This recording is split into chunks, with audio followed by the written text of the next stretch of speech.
સુરત કલેક્ટરાલય ખાતે આગામી ચોમાસાની ઋતુને ધ્યાનમાં લઈ પ્રી મોન્સૂન પ્રિપેરેશન અને આપત્તિ વ્યવસ્થાપનની તૈયારીઓને આયોજન અંગે નિવાસી અધિક કલેક્ટર વિજય રબારીના અધ્યક્ષસ્થાને બેઠક યોજાઈ હતી.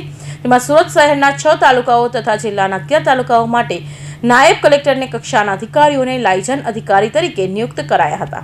આગામી ચોમાસાની સિઝનને ધ્યાનમાં લઈ નિવાસી અધિક કલેક્ટર વિજય રબારીના અધ્યક્ષસ્થાને પ્રી મોન્સૂન પ્રિપેરનેસ અને આપત્તિ વ્યવસ્થાપન મીટિંગ કલેક્ટર કચેરીમાં સભાખંડ મળી હતી. આગામી ચોમાસુ સિઝનમાં સુરત શહેર જિલ્લામાં ભારે વરસાદ, પૂર, વોટર અને લોગિંગ અને વાવાઝોડાને કારણે ઊભી થતી પરિસ્થિતિને પહોંચી વળવા માટે તેની તમામ પ્રકારની પૂર્વ તૈયારી કરવા અને તમામ વિભાગ દ્વારા કરવાની થતી પ્રી મોન્સૂન કામગીરીની ચર્ચા વિચારણા કરવામાં આવી હતી. ચોમાસાની ઋતુને ધ્યાનમાં લઈ સુરત શહેરના 6 તાલુકા તથા જિલ્લાના 11 તાલુકાઓ માટે નાયબ કલેક્ટર તથા તેમની સમક્ષ અધિકારીઓને નોડલ અધિકારી તરીકે નિયુક્ત કરીને કામગીરીની સોંપણી કરવામાં આવી હતી.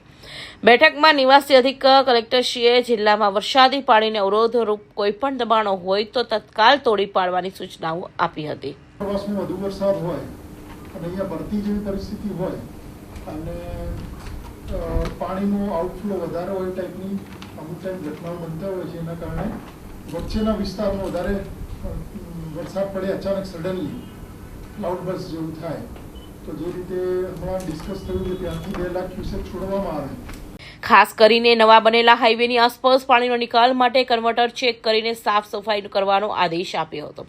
ચોમાસા દરમિયાન તમામ લાઇન ડિપાર્ટમેન્ટના round the clock control room ચાલુ રાખવા શહેર અને જિલ્લામાં જે વિસ્તારોમાં પાણી ભરવાના પૂર, ખાડીપૂરના પ્રશ્નો ઉદ્ભવે છે તે સમસ્યાનો ઉકેલ લાવવા માટે ત્યાં જરૂરી કામગીરી કરવા, ચોમાસા દરમિયાન જિલ્લામાં સ્વચ્છતા જળવાઈ રહે તે માટે જરૂરી પગલાં લેવા, પીવાના પાણીની વ્યવસ્થા તથા ક્લોરિનેશન, ડ્રેનેજ, કાસ, ગટર, કેનાલ, બોગદા સાફ કરવાના અને વરસાદના પાણી નિકાલની વ્યવસ્થા અંગે જરૂરી માર્ગદર્શન આપ્યું હતું.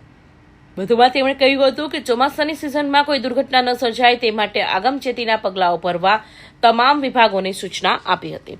Bureau report, Hind TV news, Surat.